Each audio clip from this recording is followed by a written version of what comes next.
गरीब का जादुई टमाटर का घर। हे भगवान, कितनी गर्मी है। इस गर्मी के मारे बेचारे मेरे सारे टमाटर भी कैसे हो गए हैं। एक तो पहले ही इस बंजर जमीन में टमाटर की खेती करना इतना मुश्किल है। मुश्किल से थोड़े से टमाटर उगते हैं, वो भी कभी ये कीड़े तो कभी इस गर्मी से खराब हो जाते हैं। बाबा ये लो, माँ ने आपके लिए खाना भेजा है। ला बिटिया, जल्दी से खाना दे, सुबह से बहुत जोरों की भूख लगी थी। धर्मेश जल्दी से हाथ मुंह धोता है और खाना खाने के लिए बैठ जाता है। धर्मेश पहला निवाला खाने ही वाला होता है कि तभी वहां उसका बड़ा भाई वीरेंद्र आ जाता है। अरे तू यहाँ बैठकर कुत्तों की तरह रोटियां चबा रहा है और मैं कब से तेरा दुकान पर इंतजार कर रहा हूँ। मैंने तुझे जो सामान लाने को कहा था वो तू लेकर आया? बड़े भैया, कल बिटिया के स्कूल में माता पिता को बुलाया था, इसलिए मैं वहां चला गया था। अभी मैं जल्दी से खाना खाकर आपका सामान ले आता हूँ। एक समय का खाना नहीं खाएगा तो मर नहीं जाएगा। जाकर पहले मेरा काम कर। एक तो तुझ गरीब को मैंने रहने के लिए अपना घर दिया, खेती करने के लिए खेत दिए हैं, ऊपर से इनके नखरे तो देखो। पायल बिटिया, तू घर जा, मैं ये खाना अपने साथ ले जाता हूँ। सामान लेकर मैं रास्ते में से खा लूंगा, ठीक है? पायल आंखों में आंसू लिए दोबारा खाना बांध देती है, जिसके बाद धर्मेश पसीने से लथपथ होकर पैदल पैदल शहर की तरफ जाता है और अपने भाई का बताया हुआ सामान लेकर घर लौट रहा होता है कि तभी अचानक धर्मेश का सिर घूमने लगता है। हे भगवान, ये मेरा सिर क्यों घूम रहा है? इस भूख से भी जान निकली जा रही है। एक काम करता हूँ, इस पेड़ के नीचे बैठकर रोटी खा लेता हूँ। धर्मेश सामने वाले जंगल में जाता है और एक बड़े से पेड़ के नीचे बैठ जाता है। पेड़ की छांव में बैठने की वजह से ठंडी ठंडी हवाएं धर्मेश को लग रही थी। धर्मेश रोटी खाने वाला होता है कि तभी उसके पास एक बूढ़ा आदमी आता है। अरे बेटा, 2 दिनों से इस पेट में एक निवाला भी नहीं गया है। भगवान के लिए कुछ खिला दे बेटा। अरे बाबा, आप यहाँ बैठ जाइए और ये लीजिए, ये रोटी खा लीजिए। धर्मेश को बहुत जोरों की भूख लगी थी, लेकिन उस बूढ़े बाबा की हालत देख धर्मेश अपने हिस्से की रोटी उस बूढ़े बाबा को दे देता है, जिसके बाद वो बूढ़ा बाबा जल्दी जल्दी उस रोटी को खा लेता है। अरे बेटा, तूने एक भूखे का पेट भरा है, भगवान तेरा भला करेगा। धर्मेश अपने बड़े भाई की दुकान पर पहुंचता है और उसे सारा सामान देकर वो अपने घर आ जाता है। ये कैसे टमाटर हैं? इतने छोटे छोटे टमाटर लेकर मैं क्या करूँगी? हमें टमाटर नहीं चाहिए, हम कहीं और से टमाटर ले लेंगे। इतना कहकर वो दोनों कस्टमर वहाँ से चले जाते हैं। धर्मेश के आधे से ज्यादा टमाटर कीड़ों की वजह से खराब हो जाते थे।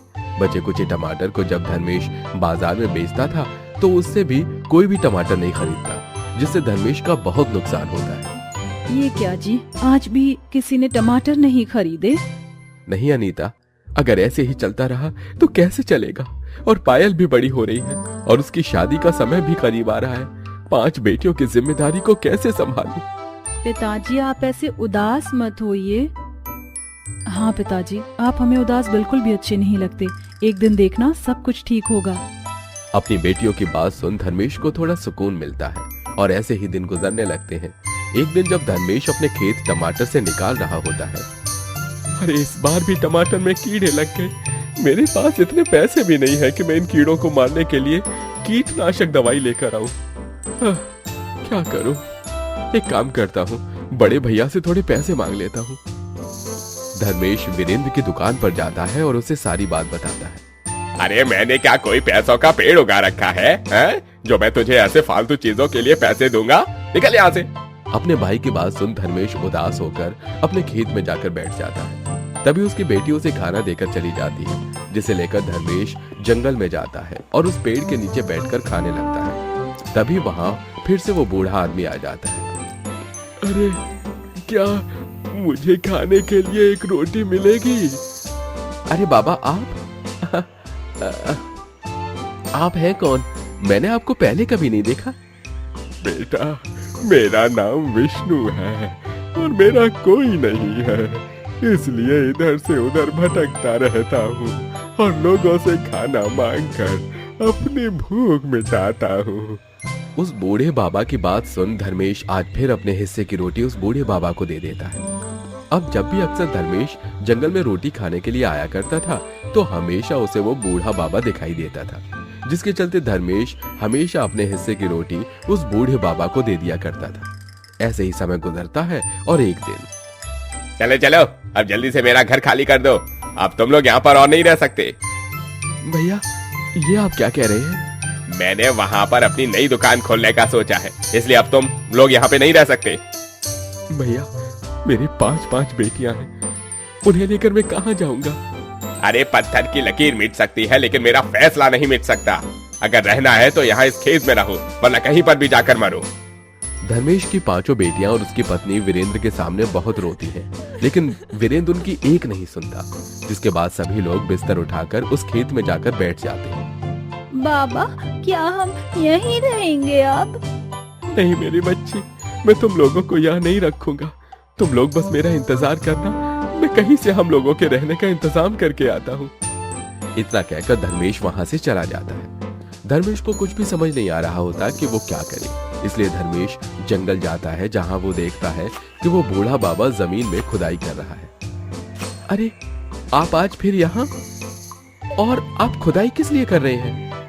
अरे मुझे रोज अपने हिस्से की रोटी खिलाते हो, लेकिन मेरे पास तुम्हें देने के लिए कुछ भी नहीं है। मुझे ये टमाटर का बीज मिला तो सोचा तुम्हारे लिए यहाँ पर इसे लगा दूं, लेकिन तुम इस समय यहाँ क्या कर रहे हो? उस बूढ़े बाबा के पूछने पर धर्मेश उसे सारी बात बताता है।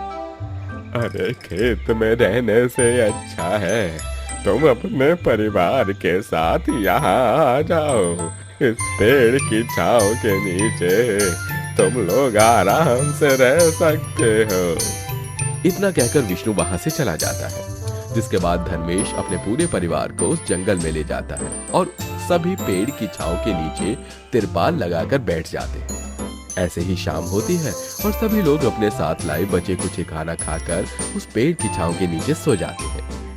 विष्णु ने जहां टमाटर का बीज बोया था वहीं धर्मेश सो जाता है। ऐसे ही रात गुजर जाती है और सुबह होते ही धर्मेश की जैसे ही आंखें खुलती हैं तो वो देखता है कि अरे ये क्या, कल ही तो उन बाबा ने यहाँ पर बीज बोया था और अचानक इसमें टमाटर भी उग गया। धर्मेश जैसे ही उस टमाटर को पेड़ से निकालता है तो टमाटर चमकने लगता है। अरे ये कैसा टमाटर है जो चमक रहा है? इसका रंग भी मुझे थोड़ा अजीब लग रहा है, लगता है ये टमाटर भी सड़ा हुआ है, मेरी तो किस्मत ही खराब है।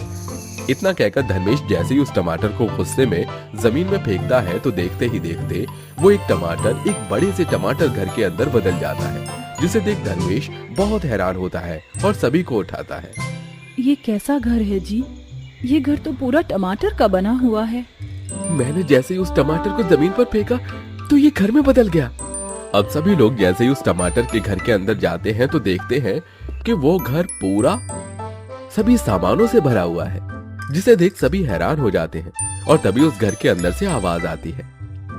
आप सभी लोगों को हैरान होने की कोई जरूरत नहीं है, मैं एक जादुई टमाटर का घर हूँ जो हर अच्छे इंसान की इच्छा पूरी करता हूँ।